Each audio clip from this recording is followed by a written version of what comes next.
Assalamualaikum warahmatullahi wabarakatuh.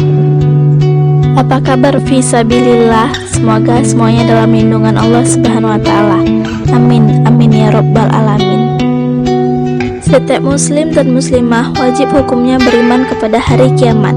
Kapan waktu terjadinya, hanya Allah yang mengetahuinya.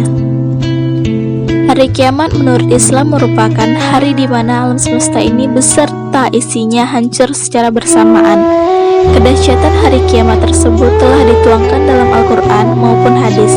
Salah satunya dalam surat Al-Hajj ayat 1. Ya ayyuhan nasu ittaqu rabbakum inna zalzalatas sa'ati syai'un 'azim. Hai manusia, bertakwalah kepada Rabb-Mu. Sesungguhnya kegoncangan hari kiamat itu adalah suatu kejadian yang sangat besar. Kali ini kita akan membahas tentang akhirat dan peristiwa-peristiwa di dalamnya. Akhirat adalah alam terakhir yang dilalui oleh umat manusia setelah alam dunia dan alam barzah. Secara bahasa, akhirat berarti yang terakhir atau yang kemudian. Sedangkan secara istilah, akhirat diartikan sebagai suatu masa, tempat, atau perihal kehidupan seseorang setelah selesai menjalani kehidupan dunia. Dalam arti sempit, dapat dikatakan bahwa akhirat adalah suatu masa setelah manusia dibangkitkan dari kematiannya dan dikumpulkan di hadapan Allah Subhanahu wa taala. Hari akhir atau yaumul akhir memiliki nama-nama lain, yaitu ada yaumul qiyamah, artinya hari berbangkit, yaumul ba'as, hari berbangkit, yaumul fasli, hari pemisahan, dan masih banyak nama-nama lain dari hari akhir. Setelah hari kiamat terjadi, rupanya ada sederetan peristiwa yang akan dialami oleh semua makhluk di alam semesta ini. Peristiwa apa sajakah itu? Yang pertama yaitu Yaumul Ba'as. Yaumul Ba'as merupakan hari dibangkitkannya seluruh umat manusia dari alam kubur. Keadaan manusia pada saat itu sangat beragam, tergantung pada amal perbuatannya selama di dunia.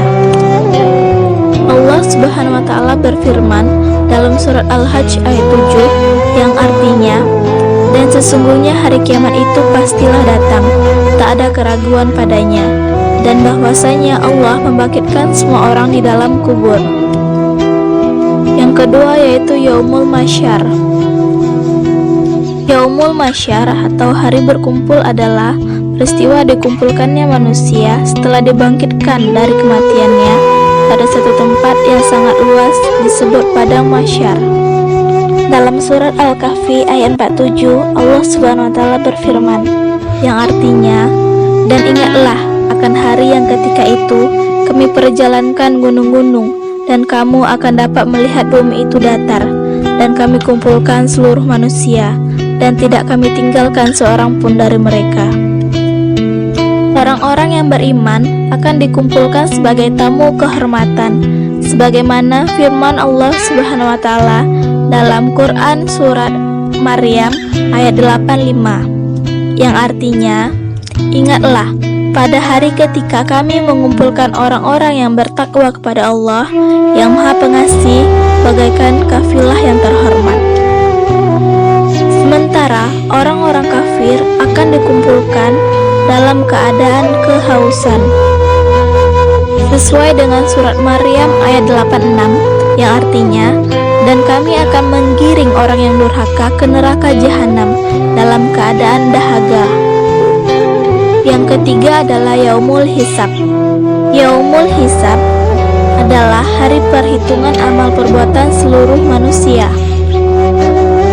Tidak ada sekecil perbuatan pun yang luput dari catatan malaikat Allah Subhanahu wa taala.